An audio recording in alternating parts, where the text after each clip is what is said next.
Welcome back to the crypto craze. CoinTracker, a startup that helps people calculate their taxes on crypto holdings, is introducing a free tier of service for users with less than 200 crypto transactions in a tax year, as the IRS turns its attention to investors in, as they call it, virtual currencies. With us now is Chandan Lodha, Chief Operating Officer at CoinTracker. Nice to have you with us. Let's start off. This comes from the IRS Chief Counsel. An estimated 8% of American adults, so 12 million, hold some form of cryptocurrency, and that's based on 150 million tax returns. Right. I don't suspect that they got that many reports from taxpayers about their crypto holdings. What do you guys know? Like, how many taxpayers would you estimate have reported on their crypto taxes? Right, so we've served tens of thousands of users, but we expect that maybe less than around 1% of actual Americans who own cryptocurrency, the 12 million estimate, are compliant with taxes, and that's exactly why we're introducing this free tier to make the barrier to becoming tax compliant for Americans much lower. And so right now, do you expect the free tier to boost tax return filings for crypto holders out there? Absolutely. Basically, it removes the financial barrier for filing, and we think that makes it one step easier to get compliant with the IRS regulations. Does that sound realistic to you, that 8% figure? It's really vague, isn't it? Because there are so many hobbyeists or like test transactions. Maybe somebody opens a Coinbase wallet and buys like $10 of Bitcoin and kind of just like forgets about it.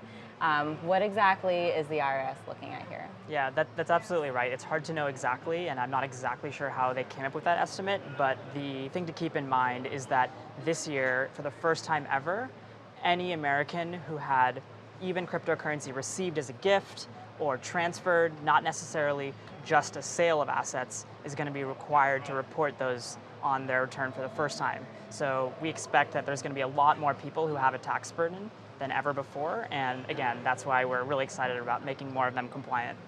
So why are there so many that are just not reporting it in their taxes? There's a bunch of reasons why there's not a lot of education around this being taxable in the first place, and even for people who do know, it's really complicated. There aren't great tools. Oftentimes it's really expensive to report, so we're hoping that all those barriers are starting to come down with tools like CoinTracker. And how is that going to drive legitimacy, or just even lower the intimidation factor of people, just everyday consumers getting into cryptocurrency? Absolutely. One of the biggest barriers we hear when we talk to users every day is, is this regulated? How does this work? Is it legal? And if people can see that, yes, it's absolutely a legal asset to hold, and there's tax rules around it, and it's easy and free to comply with, I think that absolutely brings more legitimacy to new users who are considering to get involved in this space for the first time. And then what about for your business? We see the freemium theme in fintech apps a lot.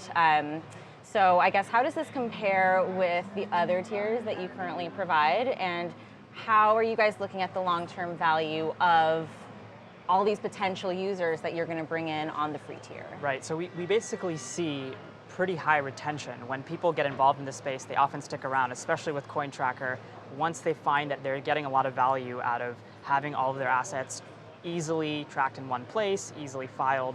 They come back year after year. So that's why we have this free tier up to 200 transactions. And then for advanced users, people who are doing a lot of trading or algorithmic hedge fund traders or are really deep in DeFi, we have a premium tier that allows those users to track any kind of asset wherever they're transferring, wherever they're using, whatever dApp they have.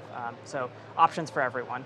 And so what are some of the penalties that we've seen the IRS actually dole out when people don't file for this? It's a good question, and actually as of August in 2019, we saw tens of thousands of warning letters go out from the IRS to American taxpayers who either didn't fully report their cryptocurrency transactions or maybe weren't fully aware of that. And many of those users are now taking those warning letters and using services like CoinTracker to respond to the IRS, get their calculations correct and in order, and in many cases go from potentially owing thousands or tens of thousands of dollars to the IRS down to getting refunds if they hadn't quite filed correctly before, but now are getting their transactions in order correctly. Sorry,